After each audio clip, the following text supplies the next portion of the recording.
Saudara-saudari terkasih, apakah saudara sudah memulai hari ini dengan penuh sukacita dan punya niat untuk berbuat baik meskipun kecil?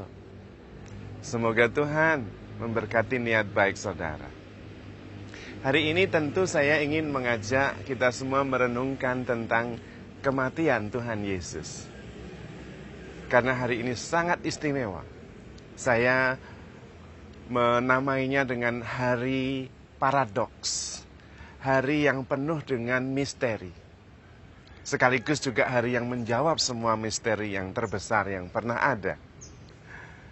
Paradoks karena hari ini Tuhan mati. Penyelamat tidak selamat. Apa yang terjadi? Dan bagaimana kita memahami paradoks ini?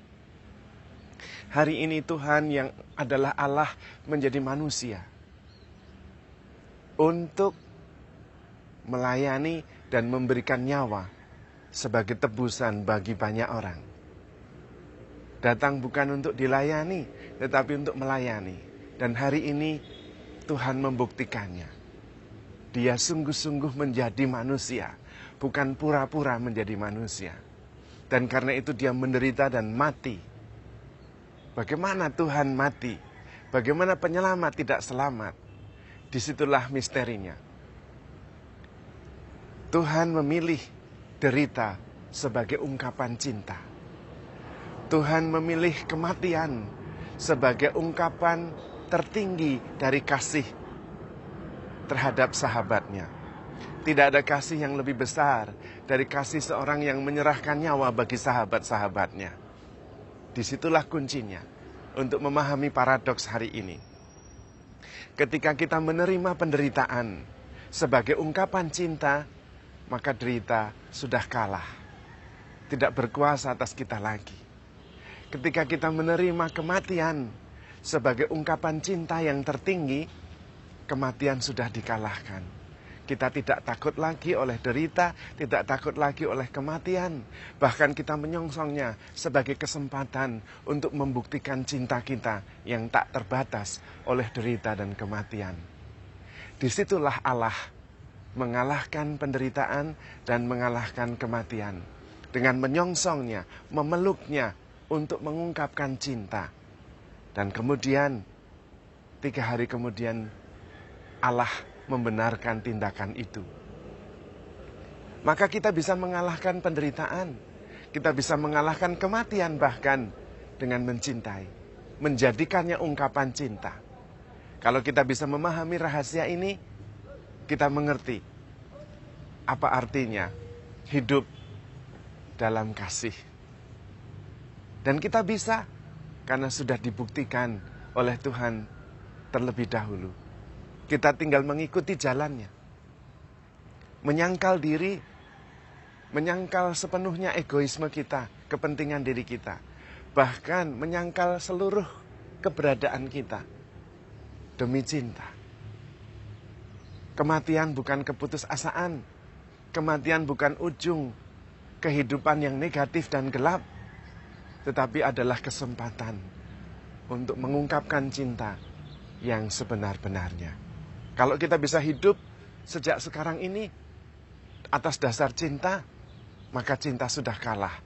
Karena kematian sebagai ujungnya bahkan dipilih sebagai pemberian diri yang total untuk mengasihi.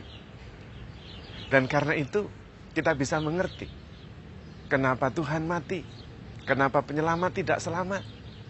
Kalau kita hanya menggarisbawahi kebangkitan Tuhan, kita bisa tersesat. Seolah-olah yang kita cari adalah kebangkitan. Bukan. Kebangkitan adalah anugerah. Rahmat otomatis kalau kita bisa hidup dalam kasih sejak sekarang ini. Kalau kita terus mengasihi dalam suka maupun duka, untung maupun malang, sehat maupun sakit, hidup maupun mati. Kebangkitan adalah anugerah yang otomatis, yang pasti, yang niscaya kita peroleh.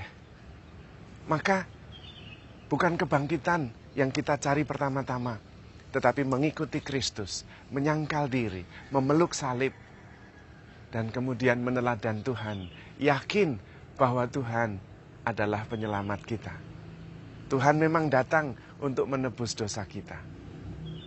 Kita tetap orang-orang berdosa yang diselamatkan.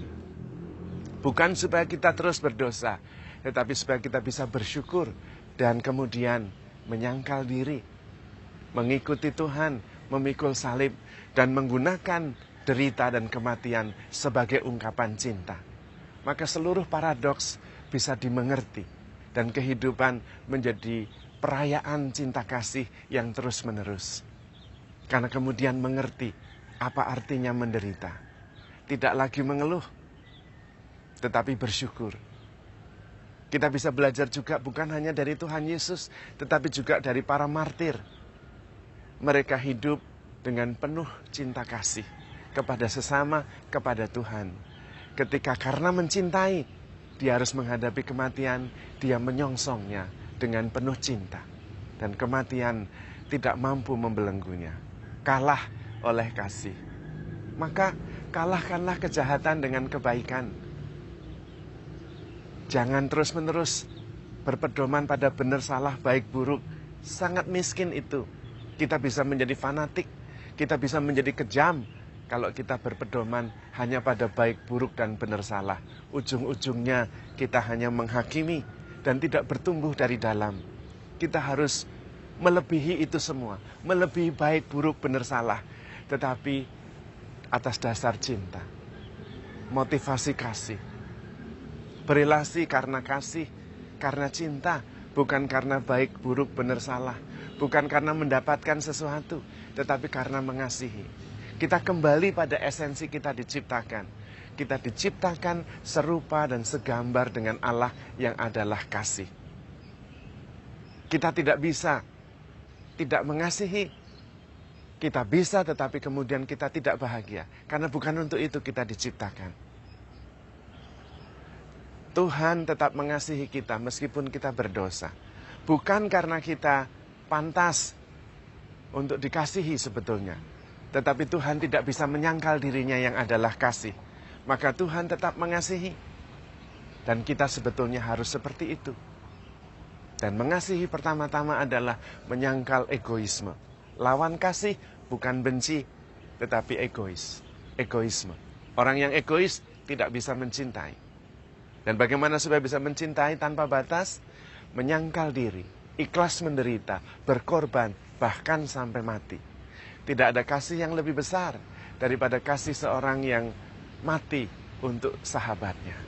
Anda dan saya mempunyai kesempatan untuk mengalahkan penderitaan dan kematian, yaitu dengan menyongsongnya mati untuk para sahabat kita, terutama mati untuk Tuhan Yesus. Karena Tuhan Yesus sudah melakukannya terlebih dahulu dan dibenarkan oleh Allah dengan dibangkitkan. Maka itulah kebenaran, itulah jalan. Karena itu benar ketika Tuhan mengatakan, akulah jalan, kebenaran, dan hidup. Dengan mengikuti Tuhan, kita tahu bagaimana harus hidup. Mengalahkan derita dan kematian dengan mencintai. Tanpa batas. Menyangkal diri. Memikul salib. Dan mengikuti Tuhan. Kita bisa. Karena kita ditemani. Tuhan tidak menjanjikan hidup yang tanpa halangan, tanpa derita. Tetapi Tuhan akan menguatkan dan menemani. Itu janjinya. Sehingga kita bisa mampu meneladan Dia. Menyangkal diri. Memikul salib. Dan kemudian membuktikan cinta yang tak terbatas. Dengan menyongsong penderitaan dan kematian. Dengan penuh cinta. Dan pada saatnya otomatis, niscaya kita memperoleh kebangkitan yang mulia. Kita mampu, kita bisa. Karena Tuhan bersama kita dan Tuhan sangat mengasihi kita. Maka handle yourself with care because you are loved. Tuhan memberkati.